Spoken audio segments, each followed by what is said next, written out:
Good evening. Tonight, I, Josh Reeder, will be going over a complete fitness assessment on myself. And so it'll be a little bit differently.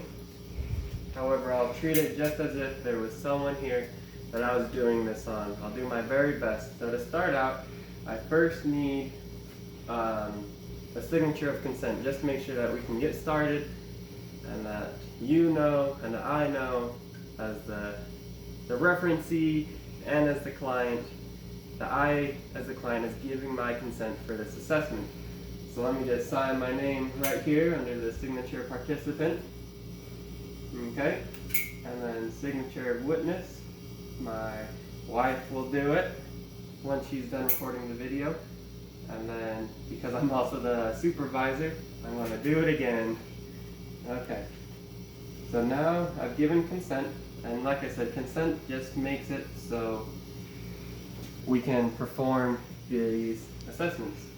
So after that consent is given, there's a couple of questionnaires about our health that I need to go over. The first one is to make sure that I am able to exercise without needing to get a physician's referral or approval. And so there's just a couple questions off of the PAR-Q+. And the first one is, has your doctor ever said that you have a heart condition or high blood pressure? And the answer for me is no. Do I feel pain in my chest at rest or during my daily activities of living or when you do physical activity? No. Do you lose balance because of dizziness or have you lost consciousness in the last 12 months? No. Have you ever been diagnosed with another chronic medical condition other than heart disease or high blood pressure? No. Are you currently taking prescribed medications for a chronic medical condition? No. Do you have a bone or joint problem that could be made worse by becoming more physically active? No. Has your doctor ever said that you should only do medically supervised physical activity? No. And so from those 7 questions that I asked myself, because I answered no, I do not need a doctor's approval to exercise. If I answered yes to any of them, that means I could have an underlying cardiovascular disease, or I've had one in the previous history. And with that, I would need to get medical clearance to exercise. And so online, I'll fill that out and I will sign it. And now I'm good to go on to the next questionnaire. Let me just pull that up. That's just a health status questionnaire, just asking about my personal information. And then me personally, I have not been performing structured physical activity for at least 30 minutes a day for at least 3 days per week. And so I need to start off kind of light when I start exercising. I can't jump straight into it. And so some medical conditions is, have I had a heart attack? No. Heart surgery, cardiac catheterization, or coronary angioplasty? No. Do I have a pacemaker or a cardiac defibrillator? No. A heart valve disease? No. Heart failure? No. Heart transplantation? No. Congenital heart disease? No. Diabetes? No. Renal disease? No. And so because I answered no to those, we can continue. Those are just something that we have to look out for, because if you answered yes, then we have to get some medical clearance. Because I answered no, we move on to the next section. Do you currently experience chest discomfort with exertion? No. Unreasonable breathlessness? No. Disease, fainting, or blackouts? No. Ankle swelling? No. Unpleasant awareness of a forceful, rapid, or irregular heart rate? No. Burning or cramping sensations in your lower legs from walking a short distance? No. And so I'm good there because I answered no, honestly, to every question. Then asked if I'm taking any medications, and the answer is no. And so now I would just fill out that with my signature and the date, and then I'm good to go on.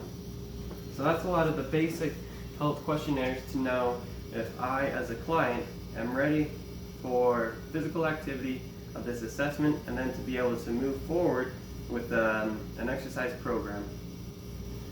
So now that the questionnaires are done, I just need to get a little bit of information about myself. So I'm a male, I am 23 years of age, I'm 6'4", and so I've already done the math, and that's 76 inches and 193 centimeters.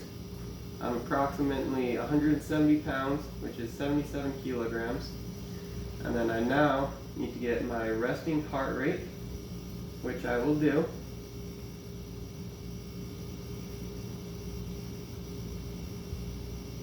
One, two, three, 4, 5, 6, 7, 8, 9, 10, 11, 12, 13, 14, 15, 16, 17, 18, 19, 20, 21, 22, 23, 24, 25, 26, 27, 28, 29, 30, 31, 32, 33, 34, 35, 36, 37, 38, 39, 40, 41, 42, 43, 44, 45, 46, 47, 48, 49, 50, 51, 52, 53, 54, 55, 56, 57, 58, 59, 60, 61, 62, 63, 64, 65, 66, 67, 68, 69, 70, 71, 72, 73, 74, 75, 76. So I'm at 76 beats per minute, which is a little high, but for me personally, when I normally check, I'm in between 70 to 80. So for my average, I'm right in the middle. And now I need to take my blood pressure, my resting blood pressure. So let me pull out my cuff real quick.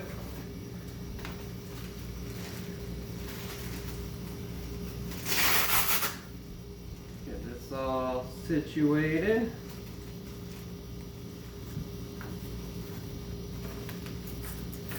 Just gonna have my lovely wife tighten it down real quick. So right there, hold it tight. Okay, I can fit 2 fingers underneath, not very much more room.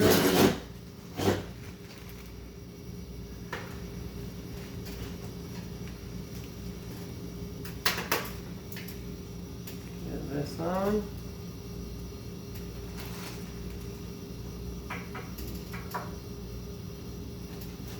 Palpate for that thing. Okay.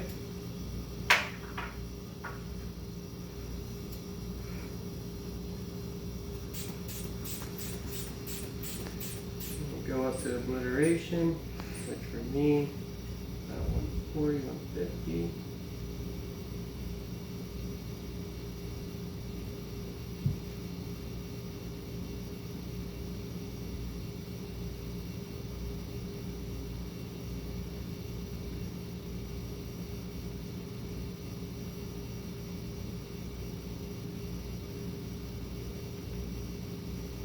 Okay, so I'm looking about 110 over 75,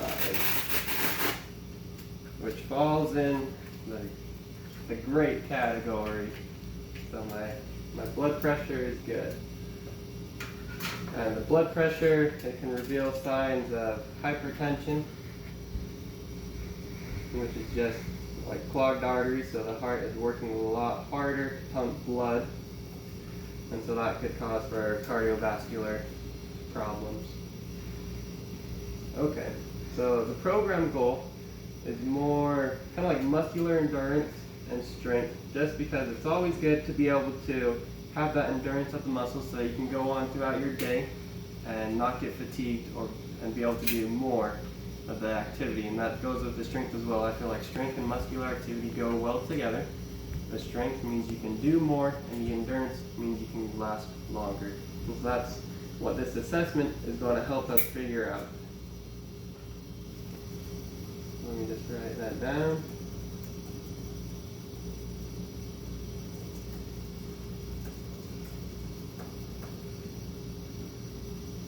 Okay, so now we need to take a few measurements. And the first one will be our waist to hip ratio. You get my waist area okay there? So for the first one, if I were doing it on someone else, I'd come behind them, but all you're doing is you're finding where it's the smallest area of the waist. So for me, it's right there. And we'll just come here. So we're looking at 29. And then you're going to record it twice, but I'm going to do the hips real quick. And for the hips, you do it around the largest portion of the bum. And when you're doing it on someone else, you will come to the side. And that, I know my bum pretty well. That's about the biggest part right there. So we're looking about 37.5. And like I said, we're going to do it again. If for some reason the measurements are greater than 5 centimeters off, then we will do it a third time. But as I measure, keep the tape measure straight.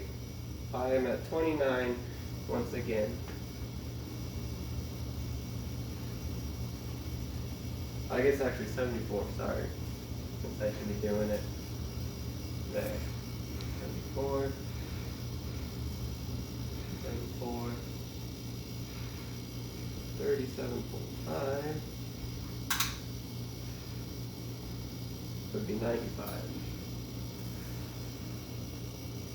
So now we come to the side again to take the measurement of the hips. We're looking about 96 there, around the largest portion of my gluteus maximus. Okay, let me record that. 96. So the average of the waist was 74, and the average of the hips is 95.6. And then it's the waist to hip ratio. So it's the waist divided by the hip, which is 0.77. And if we come to our sheets,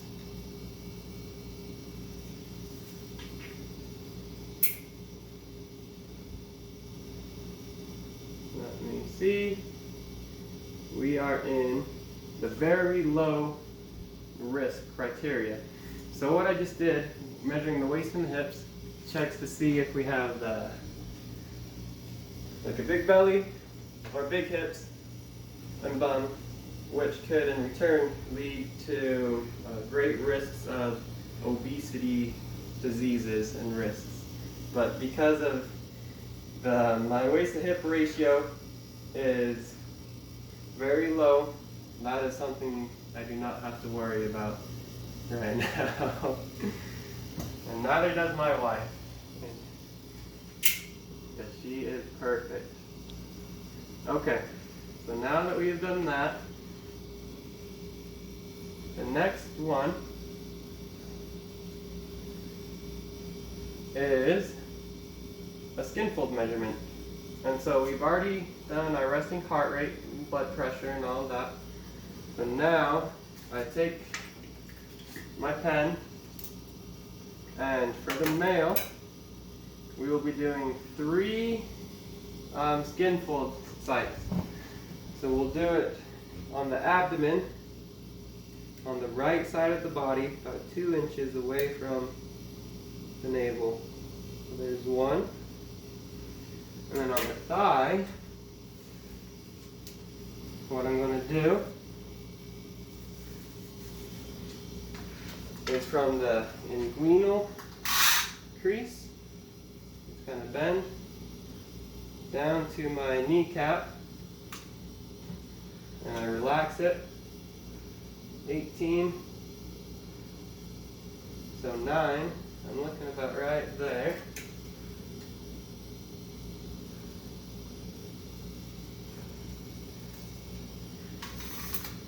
And then the last one is on the chest. And so for the chest, what you do is you come from the nipple to the armpit and come right into the middle. So right there, kind of along the pectoral muscle. And so what you do is with your right hand, you're going to make a C.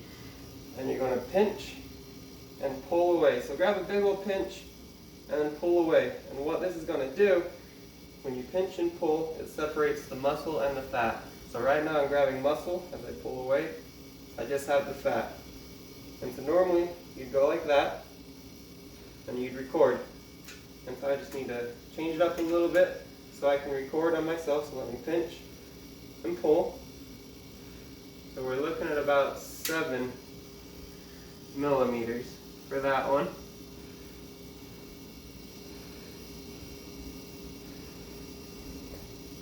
And then we'll come to the navel, get the diagonal, like I said, up tall, pinch, pull away. We're looking about 10.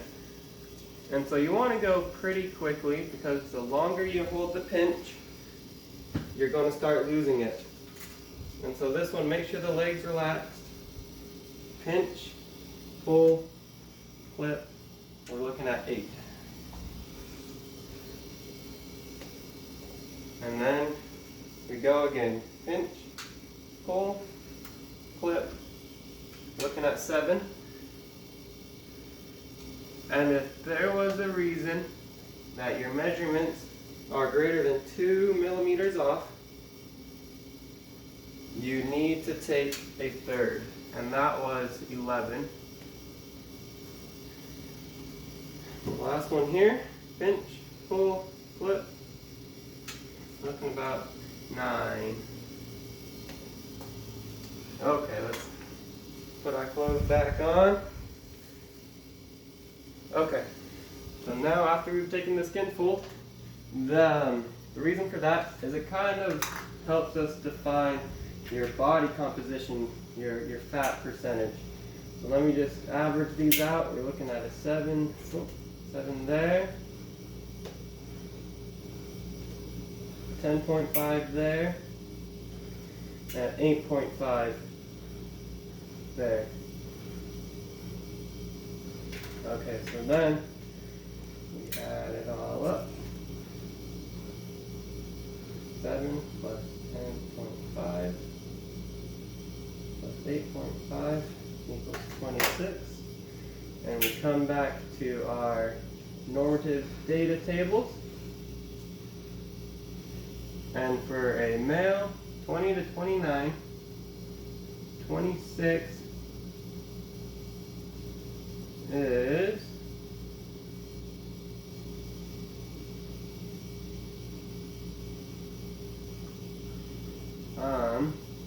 4. Wait a second. How could that be?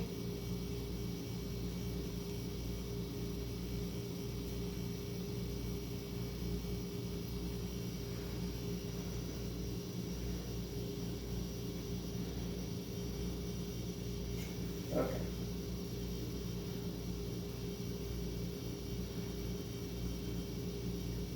Oh, sorry. The sum of it. So 26 divided by 3. So 8.66. So that's, gotta make sure you do your math right, or else you'll get the wrong scores. So I added it all up and then took the value, the average. So now we can go back. And now it's excellent. That is, what can I say? Give yourself a pat on the back. You know?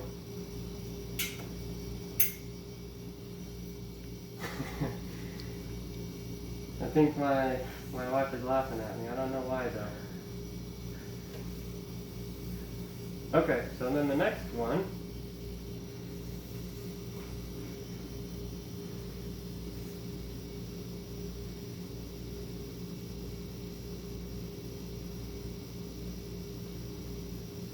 is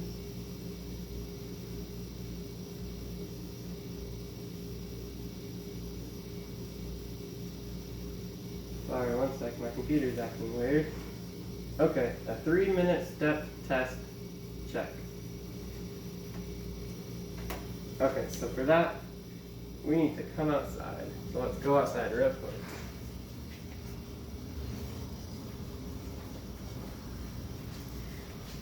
Let me just put some shoes on.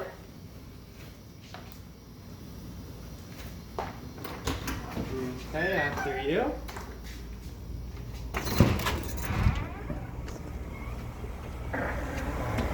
Okay.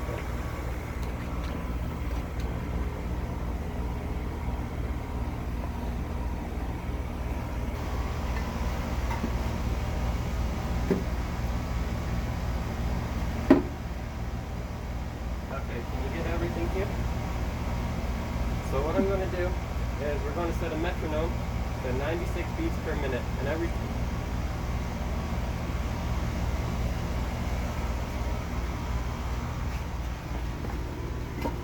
that better? We set a metronome to 96 beats per minute, so every time it beeps, you want to step up and then down according to the beat. And I'm going to go for 3 minutes. And so why it's 3 minutes is at the end of that, I'm going to test my heart rate, and I'm going to do a little bit of math, and this is going to help us find our VO2 max, which is just about how much oxygen my body uses during exercise. And so if I could get the metronome, please. And so what you want to do is make sure you're at 12 or 16 inches. So we're about 12 to 13 here. Turn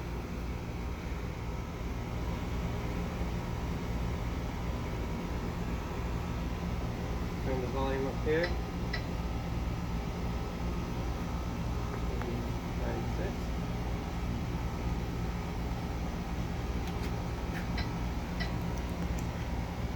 What was that?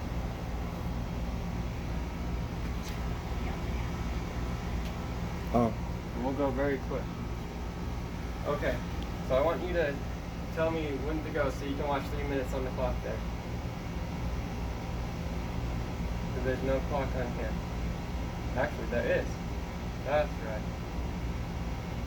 3-minute timer. Ready? Go.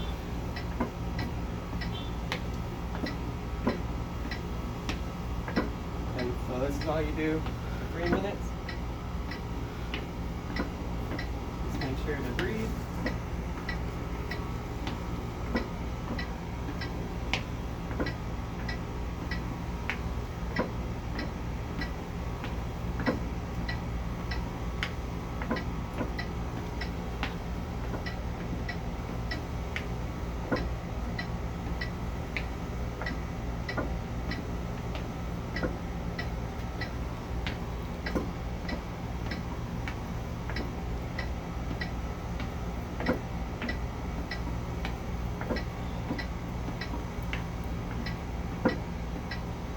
So 1 minute in, 2 more to go, and we're doing good.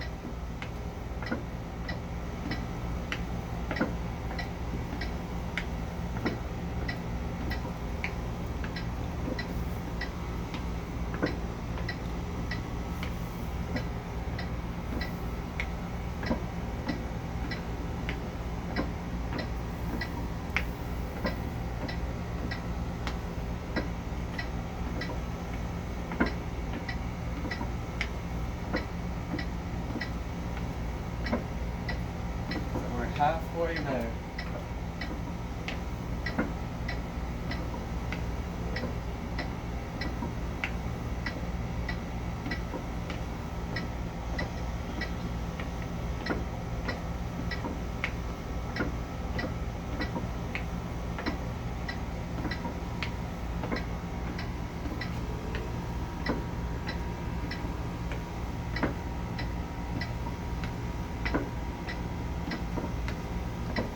One more minute to go.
29, 30, 31, 32, 34, 35, 36, 37, 38, 39, 40, 41, 42, 43, 44, 45, 46, 49, 50, 51, 52, 53, 54, 55, 56, 58, 59, 60, 61, 62, 63, 64, 65, 66, 67, 69, 70, 71, 72, 73, 74, 5, 76, 77, 78, 79, 81, 82, 83, 84, 85, 86, 87, 88, 89, 90. Alright, so I measured 90, and we will take a break, and we'll be right back.